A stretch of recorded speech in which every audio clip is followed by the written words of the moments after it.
Salut bien-aimés, au nom de notre Seigneur Jésus, je vous bénis. C'est l'heure de l'Évangile, chaque chose a son temps. Nous voulons partager avec vous le message du Seigneur. Soyez les bienvenus à ma chaîne. Likez et partagez les messages après avoir l'écouté bien-aimé. Vraiment, si tu le fais, tu sauveras une âme. Et le Seigneur ne manquera pas à vous faire du bien. Voilà, sans plus tarder, nous allons partager le message en question. Le Seigneur Jésus était venu bien-aimé. Il allait de maison en maison et il rencontrait deux personnes dans une maison. Il prenait une personne et laissait l'autre.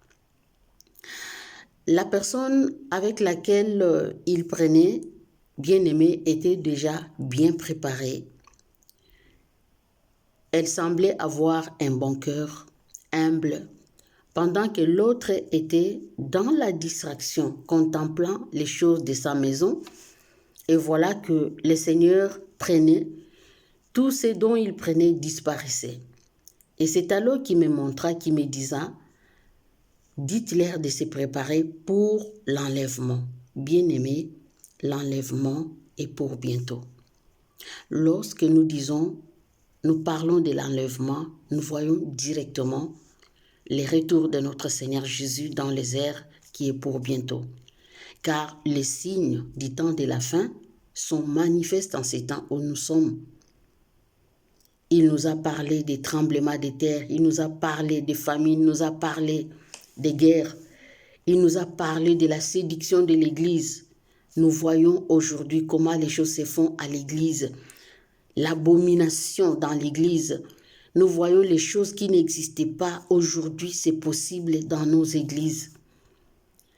Alors, lorsque le Seigneur reviendra, il ne va pas prendre un certain nombre qui sont rassemblés quelque part dans une église quelconque pour les faire, pour aller avec.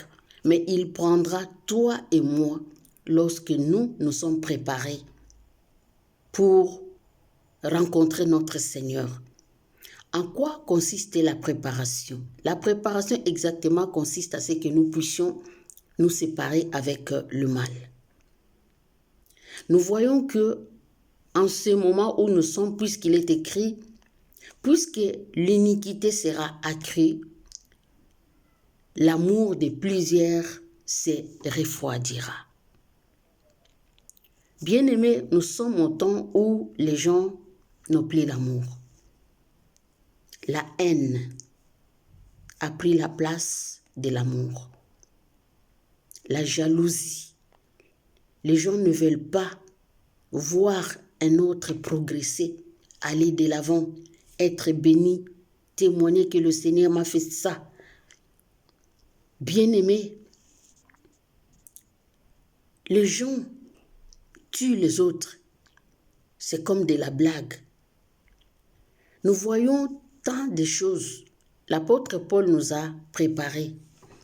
Il nous a dit, dans les derniers jours, il y aura des temps difficiles. Il nous a montré les comportements des gens du temps de la fin. Nous sommes aux derniers jours où il a démontré que les gens seront égoïstes et fanfarons. Ils seront ennemis des gens de bien, ils haïront, ils aimeront l'argent plus que Dieu. Bien-aimés, nous n'avons plus le temps à perdre. C'est le temps de pratiquer l'amour. C'est le temps de pratiquer les bonnes œuvres, de nous séparer avec le mal, de nous examiner. Si le Seigneur venait aujourd'hui, est-ce que moi je serais enlevé? Il ne te prendra pas puisque tu chantes bien. Il ne te prendra pas puisque toi tu prêches. Non, ce n'est pas le fait de prêcher les autres que le Seigneur t'amènera vers lui. Prêcher, c'est bon. Mais mettre la parole de Dieu en pratique, c'est mieux. Chanter pour le Seigneur, avoir une très belle voix, c'est une bonne chose. Mais la louange qui est agréée au Seigneur, c'est la louange d'un homme juste. Bien-aimés, il est temps à ce que nous puissions nous séparer des mauvaises choses.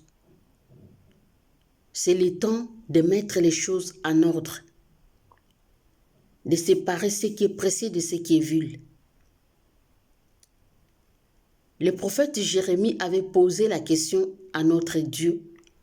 Lorsqu'il voyait sa vie était difficile, douloureuse, il a posé la question, mais pourquoi, Seigneur? J'ai ta parole dans ma bouche. Qu'est-ce qui fait que ma plaie ne se cicatrise pas? Qu'est-ce qui fait que ma vie soit toujours ainsi?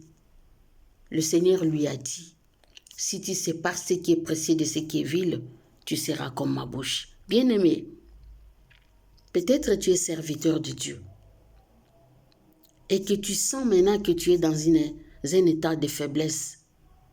Reprends la force. Reprends la force, car ceux qui se confient à l'Éternel, ils renouvellent leur force. Ils prennent des ailes comme les aigles. Bien-aimés, il n'est pas encore trop tard pour changer les comportements. Soyez bénis, partagez ces messages à nos frères et sœurs partout dans le monde. Le Seigneur ne tardera pas, il ne manquera pas à vous faire du bien et tu seras enlevé lorsque tu fais cela. Que Dieu vous bénisse au nom de Jésus. Amen.